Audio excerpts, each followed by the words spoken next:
नेहा त्या नात्यातून बाहेर पडली, पण यावेळी तिने फक्त घर सोडलं नव्हतं, तिने तिचं जुनं आयुष्य मागे ठेवलं होतं.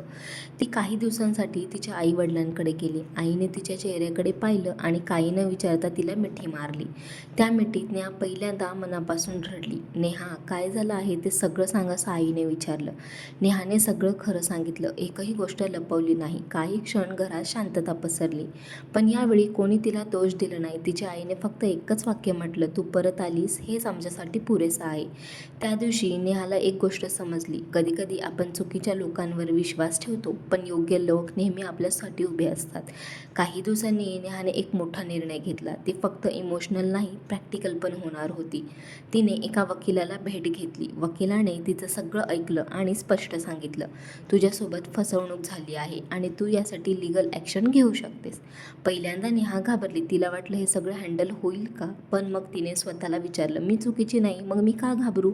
आणि तिने केस फाईल केली. रोहनला जेव्हा नोटीस मिळाली ती थेट नेहाकडे आला. त्याच्या चेहऱ्यावर भीती होती. तो म्हणाला, नेहा, हे सगळं कोर्टपर्यंत घेऊन जाऊ नकोस. नेहा शांतपणे त्याच्याकडे पाहत होती आणि म्हणाली, जेव्हा तू माझं आयुष्य खोटं केलंस तेव्हा तू विचार केला होतास का? नाही. रोहन गप्प झाला. यावेळी नेहा मागे हटली नाही. तिने स्वतःसाठी आवाज उठवला.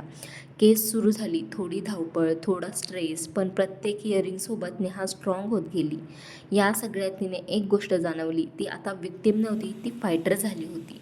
त्याच वेळेत तिने तिच्या करिअरवरही फोकस वाढवला. ती ऑफिसमध्ये एक्स्ट्रा काम करू लागली, नवीन प्रोजेक्ट्स घेऊ लागली. तिच्या मेहनतीचं फळ तिला मिळालं. काही महिन्यातच तिला प्रमोशन मिळालं. त्या दिवशी ती आरशात स्वतःकडे पाहत होती आणि हसत होती, कारण यावेळी तिचं हॅपीनेस कोणावर डिपेंड नव्हतं. हळूहळू केसचा निकाल लागला. नेहाला न्याय मिळाला आणि सर्वात महत्त्वाचं, तिला स्वतःवरचा विश्वास परत मिळाला. एक दिवस ती कॅफेमध्ये बसली होती, शांत, रिलॅक्स. तेव्हा तिच्या फोनवर एक मेसेज आला, रोहनचा. तू खूप स्ट्रॉंग आहेस, मी तुला कधीच समजू शकलो नाही. नेहाने मेसेज वाचला आणि शांतपणे डिलीट केला, कारण आता तिला क्लोजरसाठी त्याची गरज नव्हती. तिने स्वतःलाच क्लोजर दिलं होतं. त्या दिवशी तिने एक गोष्ट मनात ठरवली, ती भूतकाळाला तिच्या फ्युचरवर कंट्रोल करू देणार नाही.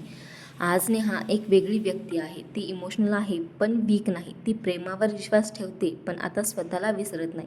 तिने शिकलं, सेल्फ रिस्पेक्ट ही प्रेमापेक्षा मोठी असते. आणि शेवटी कधी कधी आयुष्यात काही लोक येतात, ते आपल्याला तोडतात, पण त्याच वेळी आपल्याला घडवूनही जातात. जर नेहा त्या दिवशी तुटली नसती तर कदाचित ती आज इतकी स्ट्रॉंग झाली नसती.